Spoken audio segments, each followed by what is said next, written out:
Assalamualaikum dan selamat pagi murid-murid. Hari ini kembali kita kepada pembelajaran.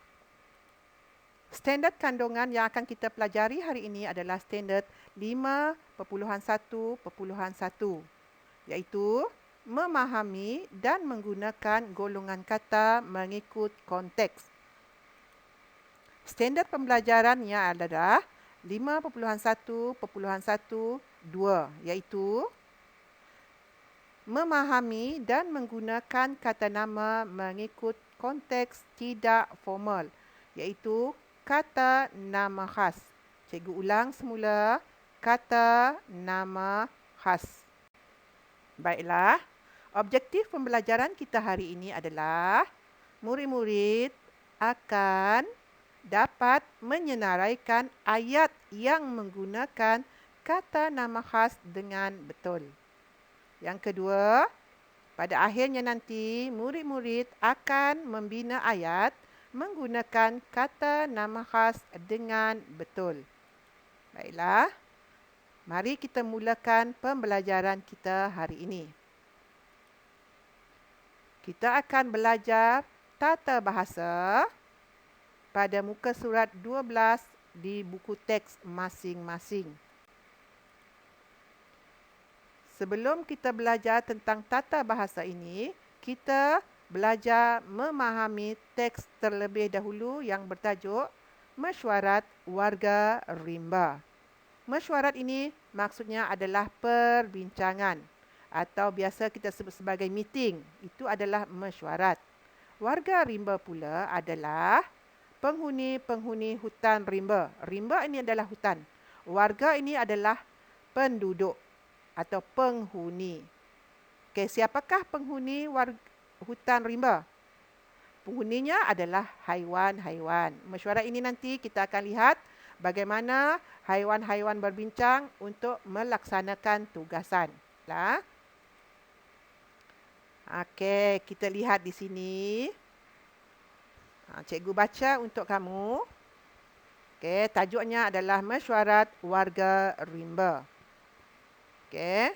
Pada waktu lapang, Hadif membaca buku cerita di biliknya. Buku cerita tersebut dipinjam dari perpustakaan sekolahnya. Okay, kita lihat apa maksud perbualan atau perbincangan warga rimba ini. Lihat bagaimana urutan cikgu membaca. Okay. Urutannya mesti dari atas ke bawah. Okay, ikut urutan. Kita lihat, wahai warga hutan perlindungan idaman, terima kasih kerana berhimpun pada pagi ini. Mengapakah penghulu unggas memanggil kami berhimpun di sini? Saya memanggil semua penghuni hutan ini untuk menyambut sahabat kita yang bermigrasi dari utara Asia dan Eropah. Kita perlu membahagikan tugasan. Baiklah, saya mencadangkan sang kancil membuat gegantung bagi mengalu-alukan ketibaan sahabat kita. Saya setuju. Saya mencadangkan Pak Belang menjaga keselamatan kawasan ini. Sang merak pula membuat persembahan. Saya akan ke Kuala Gula untuk memberitahu rakan-rakan kita di sana agar membuat persiapan yang sama. Terima kasih semua. Saya berharap agar masyarakat kita hidup dengan harmoni. Okey, kita lihat perbincangan ini. Perbincangan ini adalah perbincangan antara warga rimba ini kerana pada pagi itu tidak lama lagi mereka akan menyambut sahabat mereka. Sahabat yang akan bermigrasi dari utara Asia dan Eropah. Siapakah sahabat mereka? Sahabat mereka ini adalah burung. Burung yang bermigrasi. Apa maksud migrasi?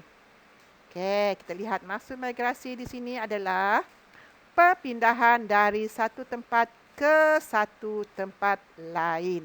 Maksudnya burung dari utara Asia dan Eropah akan datang ke Kuala Gula untuk berhijrah. Okey, Untuk menyambut kedatangan mereka, maka penghuni hutan ini telah berbincang untuk melaksanakan tugas masing-masing. Sang kancil membuat gegantung. Gegantung ini adalah banner. Banner untuk menyambut kedatangan sahabat mereka. Pak Belang menjaga keselamatan kawasan tersebut. Sang merak yang cantik pula akan membuat persembahan.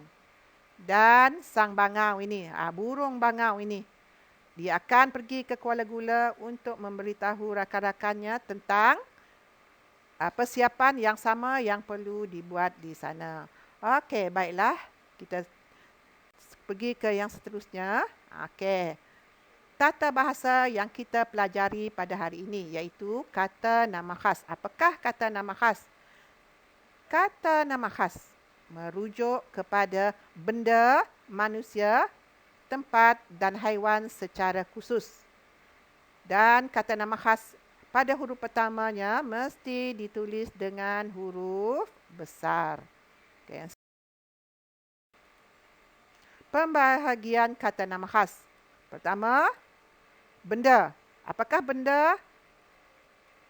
Okay, Proton Saga ini adalah nama kereta. Ada nama. Ini kata nama khasnya. Ditulis dengan huruf besar di depan. Okay, Samsung ini jenama telefon. Kemudian kita ada Bonia. Ini jenama beg tangan. Bata ini adalah jenama kasut sekolah yang kamu gunakan. Okay, seterusnya, kita ada manusia. Setiap manusia mempunyai kata nama khasnya sendiri. Macam nama kamu sendiri sekarang. Okay. Contohnya, Cikgu Aminah, Aidil, Syuhada, Puan Salmah, Encik Kamil.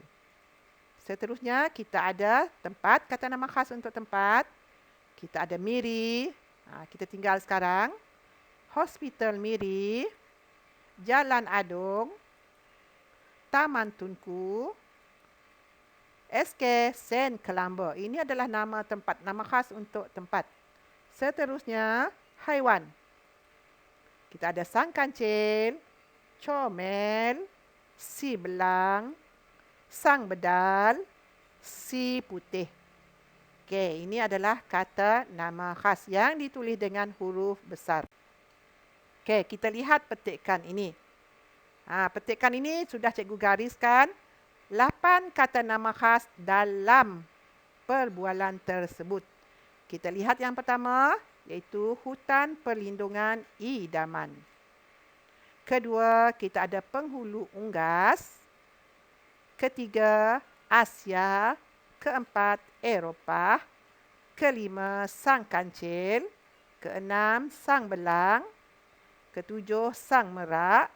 Ke-8, Kuala Gula. Okey, seterusnya kita lihat sekali lagi. Apakah kata nama khas tadi? Okey, kita ada Hutan Perlindungan Idaman, Penghulu Unggas, Asia, Eropah, Sang Kancil, Pak Belang, Sang Merak dan Kuala Gula. Okey, di sini cikgu akan mengajar kamu bagaimana hendak menulis ayat menggunakan kata nama khas tersebut. Okey, seterusnya nanti kamu juga akan membuat latihan yang sama tetapi menggunakan ayat sendiri. Ayat yang cikgu bagi ini adalah ayat contoh sahaja. Okey, pertama. Semua warga hutan perlindungan idaman menghadiri mesyuarat yang diadakan petang semalam. Penghulu Unggas bercadang menyediakan tempat perlindungan untuk semua haiwan di dalam hutan. Ketiga, benua Asia merupakan benua terbesar di dunia. Yang keempat, masyarakat Eropah suka melancong ke Malaysia kerana keindahannya. Kelima, Kamal suka membaca cerita tentang Sang Kancil kerana kepintarannya. Enam, Pak Belang bertugas menjaga keselamatan kawasan hutan tersebut.